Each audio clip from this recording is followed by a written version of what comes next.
PR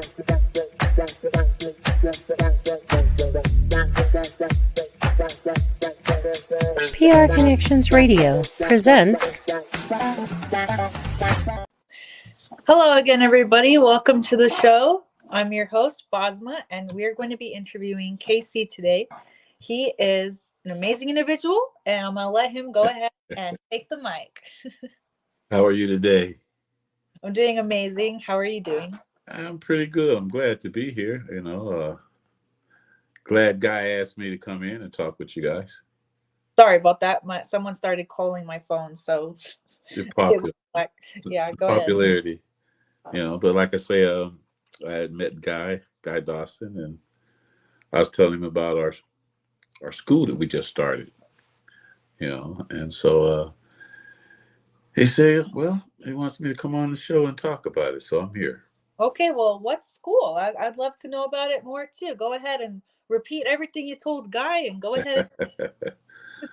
Well, I'm the founder of a new school. It's called Musical Exploration, the Learning Center. Go ahead. Try one more time. I'm the founder of a new... Oh, no, I can't hear you. You can't hear me? Hold on. Try it again. Say it one more time. Hello? Okay, can you hear me now? I think we're just having a little bit of technical difficulties right now, or I'm having a difficult time hearing him. Let's see. Are we there? I don't see anything on my end. So nothing say changed. Something again. Okay, I'm gonna mute my... How's that? Did that make a difference? Oh no, I can't hear you. Can you hear me? Yes. Well, maybe we should exit out and come back in or something. I don't know how that's... We're just gonna let I don't know if our viewers can hear me or if they could hear you. But either way, I'm gonna let you keep on going. But actually don't keep going, because then I can't hear you.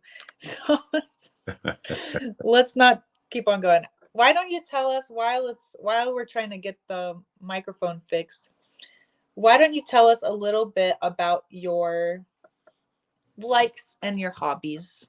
What do you like to work on? That's not what you told Guy.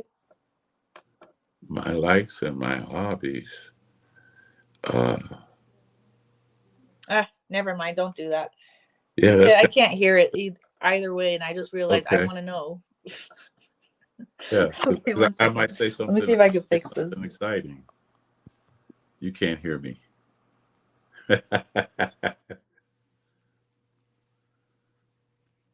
Okay. So we're still live.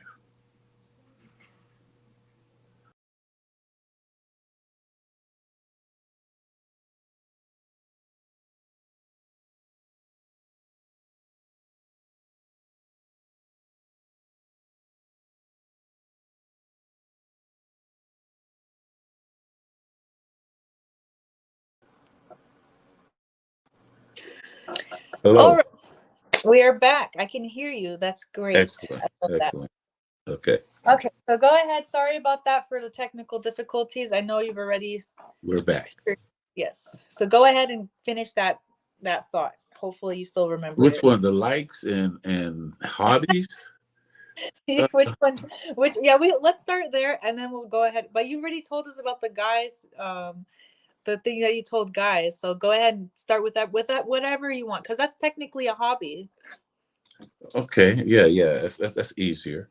No, what I was talking to Guy about is I've been fortunate enough I'm the founder of a new school called Musical Exploration Learning Center, where we are actually a musical and financial literacy school.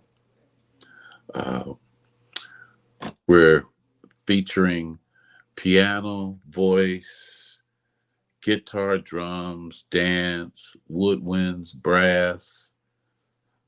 I have a DJ. Matter of fact, my teachers, I have Marvin Gage, drummer, Bugsy Wilcox, guy by the name of Skip Martin that played with Kool and the Gang and Daz Band. John Rocker, guitar teacher. He worked with Buddy Miles. Philip Henry, guitar teacher. He worked with Queen Latifah and Shaggy, dance teacher, uh, Marquis Monday. She danced actually with the New York City Rockettes. And myself, I'm teaching vocals and pianos. Oh, so you're a singer. Yes, yes, yes. I've been performing live professionally since the age of 9. Oh, I love that. I'm also a singer, just in case you didn't know that about me. And I No, I also didn't. love music. So here we go. Let's go. I think that when you said that you open your own education for school, you're like your own musical education. Is it a building? Yeah, we actually have a brick and mortar, but we're going to be doing after school programs. That's our main objective. Um, it's a nonprofit, so our goal is to bring musical literacy and financial literacy, and not only to the kids, but to their parents and the families as well. Um, our whole thing is like through music and financial literacy, especially being here in the entertainment capital of the world, Las Vegas. Right. Um, and there's a lot of underprivileged families that don't have access. Right. Because You it is know, a privilege to be able to learn music uh, yes, and have that ability. Yes, I understand that. and financial literacy is a necessity, which is most looked over through all neighborhoods and everything. But Right. since they took music out of the school and a lot of places like that, it's just not readily available. And then when it is, oftentimes it costs too much for the lessons. Yeah, because we can teach ourselves on YouTube, but having that one-on-one personal experience with a tutor or a person that's teaching gives you a lot more than meets the eye, honestly, or a lot more than what it sounds like. Yeah, well, Because we not only do one-on-one, we do classrooms as well. I've taught classes up to 40 students. wow, that's amazing.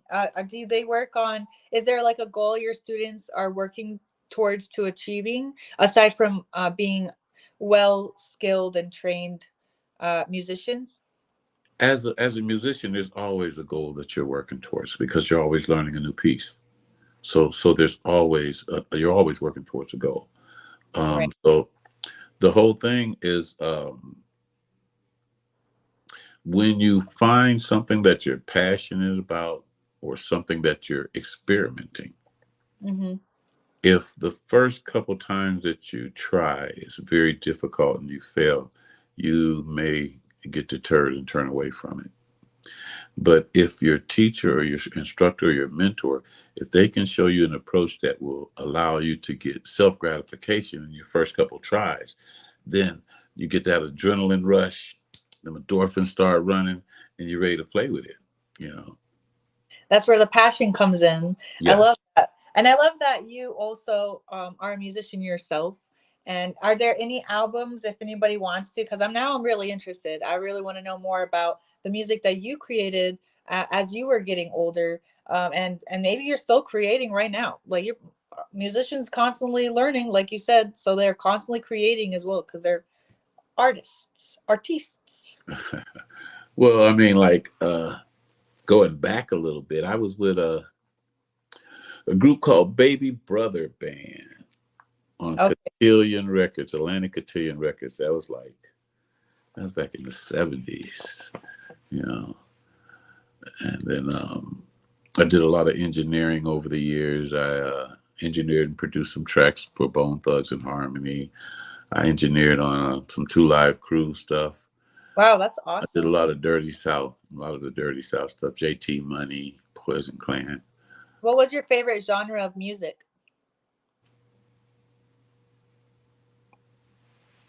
I really don't have one. Um, personally, I play more of a smooth jazz just because that fits what I do. But um, music to me is music and women are a lot alike. There's something that can be found beautiful in just about every piece. But at the same time, if it's not done properly, I don't care if it's jazz, R&B, you know. So good music is good music. It really, I don't have a favorite. I'm with you on that 100%. Sometimes people lean towards more of a either a classical though approach, or they take more of a jazz approach. So that's where my question was coming more so towards. Do you find yourself doing more jazz style music because you like to listen to that one more? But classical is very, ta ta ta ta ta. So it's hard for you to know.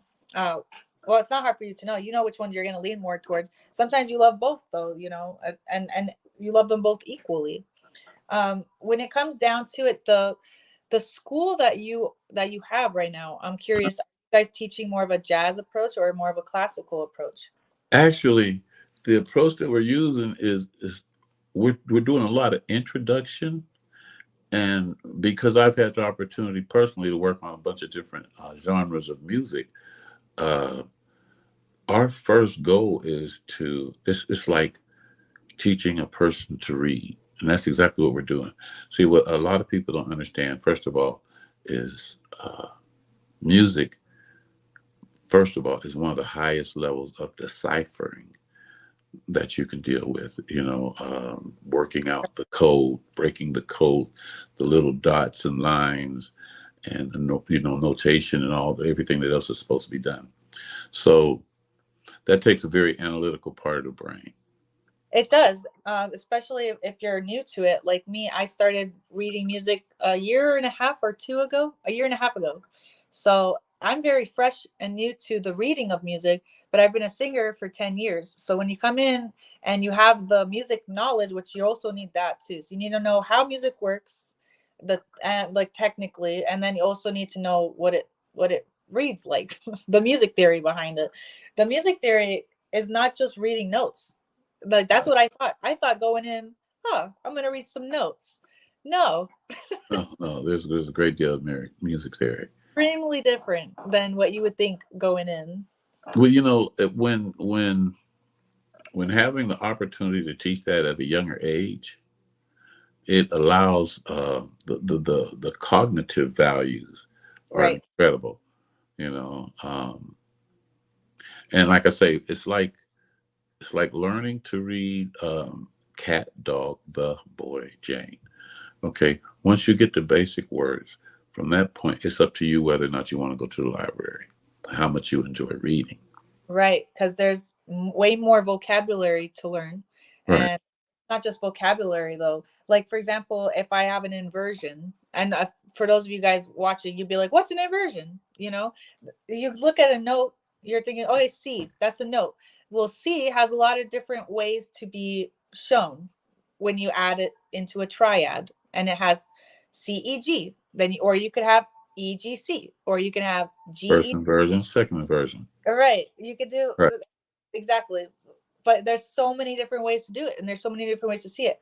And sometimes you have to look at a note and just know, oh, it's this. You know what I mean? And it's not exactly what it looks like. It's something you have to figure out, that you have to get to, which doesn't come unless you practice, practice, practice learning the new language. So what you're doing right now for your students is amazing. It's awesome, because that's like you said, if you didn't grow up with it, or if you did grow up with it, you got to keep up with it. It's not something that's going to come naturally, I wouldn't think, to anybody. Some people would be more adept to it and quicker. Well, it's like with anything. Some people are attracted to certain things and they just pick it up very quickly. But with the technique that we use, um, I can take a child or an adult that's never touched a piano and have them reading a simple piece of music within less than 5 minutes. And from there, it's on them for the journey, you know. Right. On how quickly they will read it, and how much they're going to practice, or they're willing to put in the time. It's just like when you're learning a new language, like you said, you're going to be having to put in that time. You can learn what it means, but then you got to memorize it. Then you also got to work around it and use it in complete sentences.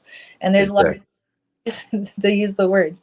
What other hobbies do you also partake in aside from music and your music school, or is that your primary Well, I focus? mean, like I'm a musician. That's what I do. I mean, like when I'm not playing music, I might play a few video games or watch some TV. I try to relax. But right now with the school and everything, it's like pedal to the metal on this project. Do you help your students get gigs, and do you help prepare them for things like that for their own performances? Okay, well, right now, like I say, the school is brand new. As far as like AR, which is you know, artist development is what it used to be considered.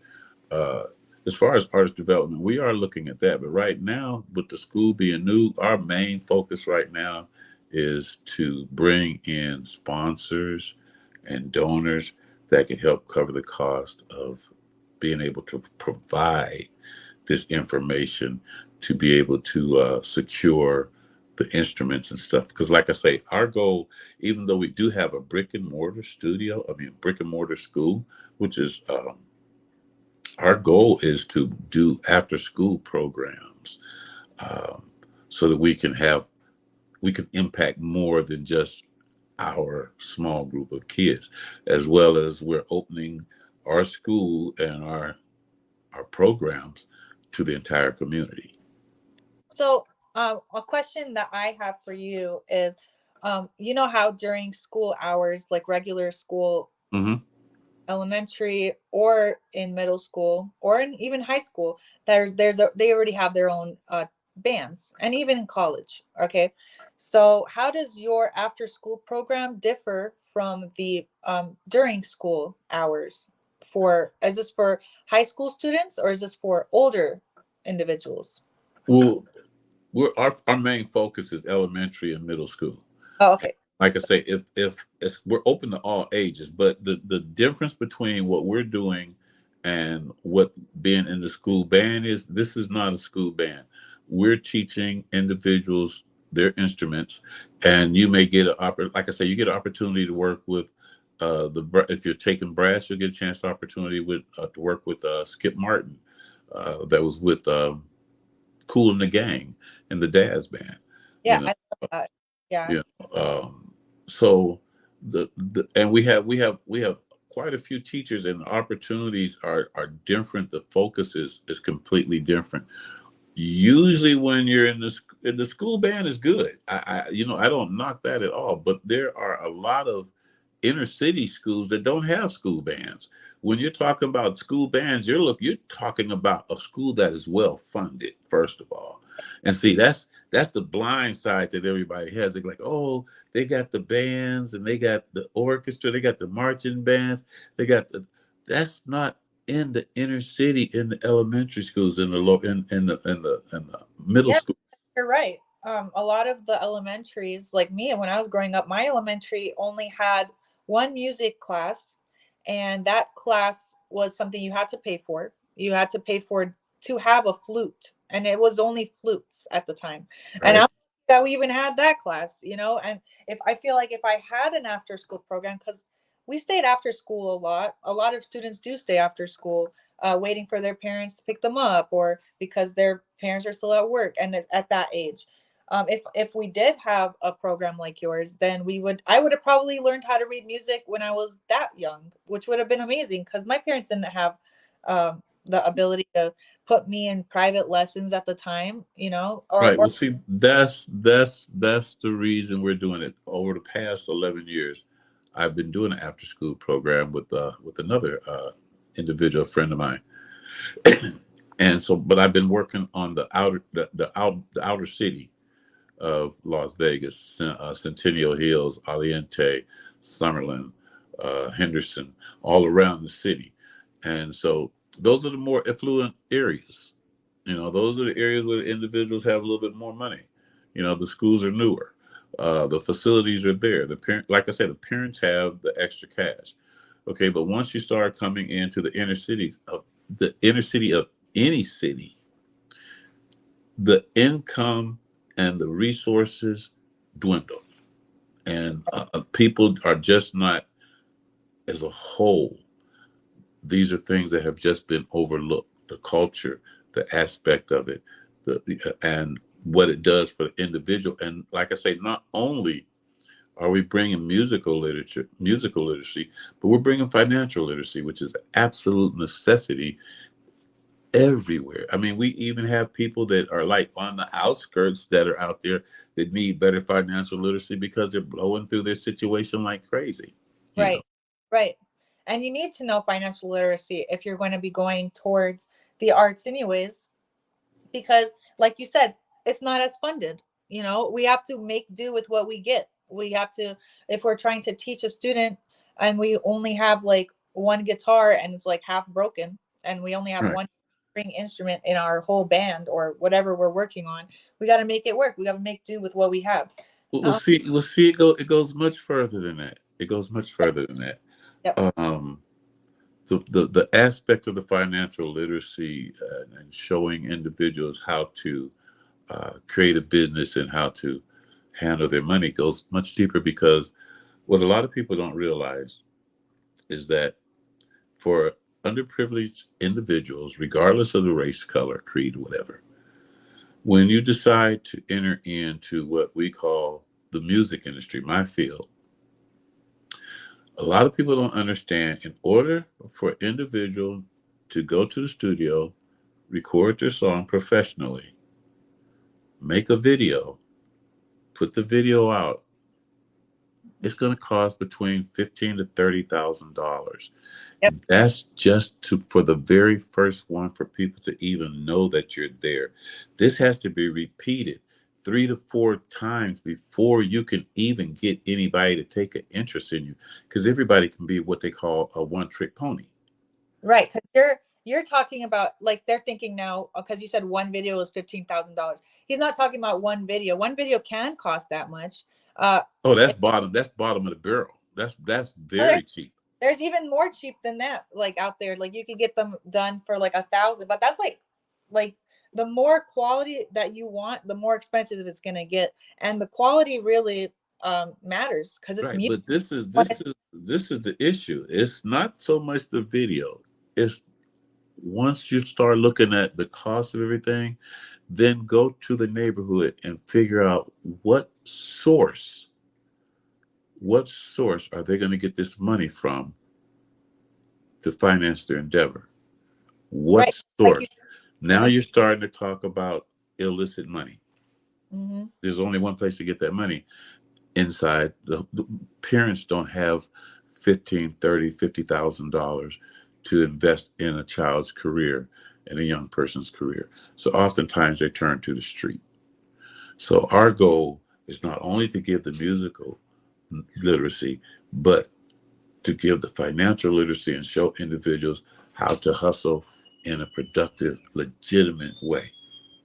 We So got when you said that they go to the street, like they're not actually going to the, like there's a percentage that goes to the streets. The other percentage will just go find another field that they're, like me, for example. I found another field that I studied, and then I love it. I love the field that I studied, but I also felt like I was missing out on the music education aspect of my life, because I feel like that just, I'm not sure. I'm not sure. I believe you. I believe you come from what would be referred to as a different environment. well, I'm just saying that not everybody's going to go down the wrong path. Sometimes they'll find a different path, but something Right. really they didn't really choose The because most prevalent, the easiest path. That's the path that's there. And now you're right. There are individuals that will choose a harder path. That's the path that I chose, which is a right, very difficult path. And you right, have to fight the long. But most individuals, the majority of individuals, are going to take the up, because other than that, a lot of times there is no way to get it there unless somebody helps fund it. You can be the most talented artist in the world, unless somebody sees you or unless you get funded in some type of way. It's there's talented individuals everywhere, every race, every creed, all around the world. And they're not being spotted. They're not being seen. They don't know how to monetize themselves. They don't understand. Another thing that we're offering is social media marketing. And today, social media marketing is absolutely 100% necessary. And so without these tools, individuals get caught up and we don't get the chance to flourish. And again, with the financial literacy, we bring that into the household. Maybe the parents can help more so with the child's dreams and their careers. All these things wrap around together. And that's what we're trying to push out and get seen. Okay. So from what I got from that is that you're just trying to support the passion. That's what I would say. You're trying to support the passion of the musician, the one who wants to be heard, the one who wants to not even be heard, but just express themselves, the ones who have a message that they themselves believe in and that they want to live out. And your organization will help them, assist them in achieving the goals and dreams that they have set in mind. Because like you said, it's not easy, it's very difficult, but there is a way for them to do it.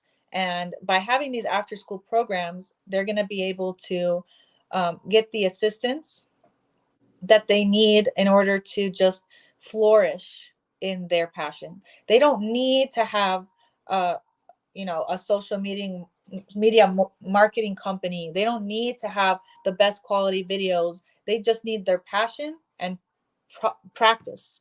So if they have programs like yours out there, then they'll be able to, thrive within that.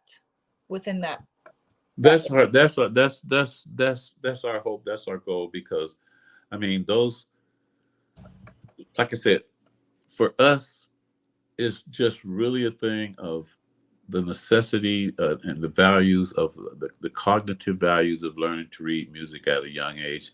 How there's been studies to show that when a person enters into music at a younger age, their math scores, their ability to read, their comprehension levels, the cognitive values just rise. Okay. Right. Other than that, with the dance and everything, it creates more confidence. It gives a person their self-worth. It gives a value. Whether or not an individual decides to be a musician or a dancer, it still instills certain things into them as a person. Yep. Now, what we want to make sure, though, is if that passion does bud, we want to give you the tools to take it to the next level. Like I said, we have advanced theory teachers. We have some of the best teachers that you could find. We have some people that are coming in to help us with our financial literacy. We have a young, I forget his name, a young guy that's coming in that's like crazy with social media marketing, and some other companies that are, actually, we're being very blessed. We have companies that are pretty much rallying to us to give us some of the needed information that we That's need, you know.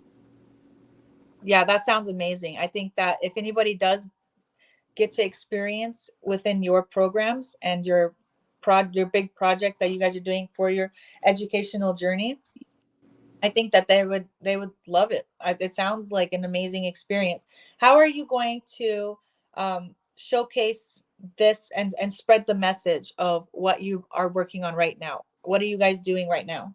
I'm on your show. I see we're brand new. I mean, like, especially with this whole nonprofit thing. And so I have different individuals that are reaching out to us. We're being blessed, seriously, just like Guy reached out to me, and says, look, you need to get on our podcast and let people know what you're doing, where you're at. We have our little brick and mortar school. We're at 2027 Revere Street, Las Vegas, Suite G, Las Vegas, Nevada, 89106. Love it. You know, we're here in the entertainment capital of the world. You know, Is there an email that they could email you guys at as well? oh yes, they could email me at kcousin at metlc.world. Musical Exploration, the Learning Center. It's And all about me. this is for anyone who has student that they would love to be part of your Not only a student, anyone. Okay. The values of music and music and financial literacy are for all ages. We're focusing on the kids because we got to help the kids. This whole thing is about helping us help the kids. That's Right. really what it's about. But You know, right. and the reason, the main thing that we're looking for right now is, like I said, we need individuals to come in as sponsors and donors so we can make this happen. We're not just looking at just a few kids. For example, where I live at, there are at least 5 elementary schools within a 6-mile radius of where I live at. And these students aren't getting total access to this information. They may be getting sprinkles of it. Right. You know? And that's just in my little neighborhood. And so once I spread out over the city, and we already have a couple other cities and states that have gotten in contact with us in regards to the school, and they want us to bring the school. So this is like our LV chapter. This is our Las Vegas chapter. This is our what they call it, the Starship or whatever, the first one. Starseed. Yeah, whatever. The first one that starts everything off. This is where we're at. I love that. I think that what you guys are doing is amazing. I think it's going in the right direction, and that this, like you said, you broadcasting, letting people know about your organization and what you guys are working on is the best way to do it. Your social media abilities. Well, by the time my social media abilities suck. See, that's the reason I'm bringing in teachers. That's the reason I'm bringing in teachers to handle that. My social media, that I stink totally. Well, about your social media marketing assistance program. Wait a minute. I'm getting ready to hire somebody to handle my social media. I know what is needed to go to the next level. So the skills that I don't have, I would never allow you to leave my school with any weakness that I have ever had. Okay. Well, if you do need assistance with any marketing, I do have a marketing company that I'm starting soon. So I got you. We could do the social media. Okay. See, this is what it's all about. Music and exploration.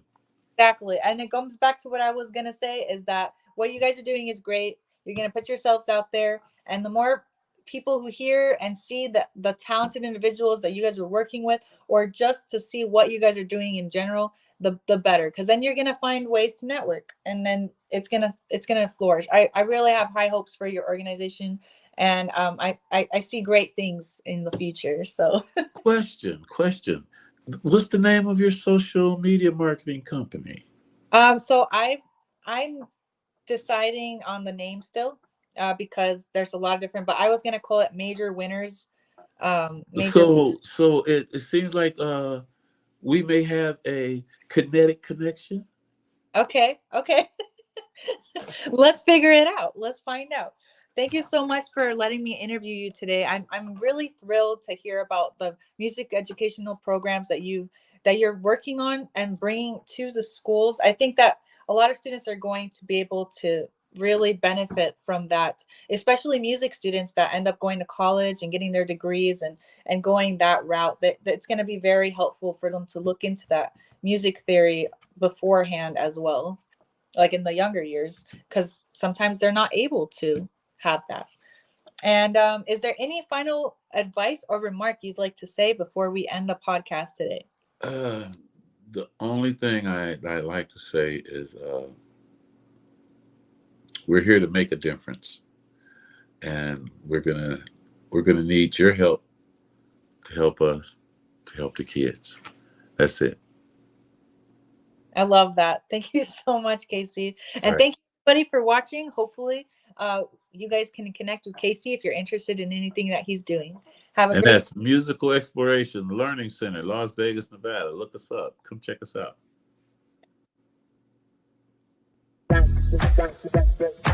PR Connections Radio thanks you for watching this podcast. Check out more episodes of this show and our others at prconnectionsradio.com.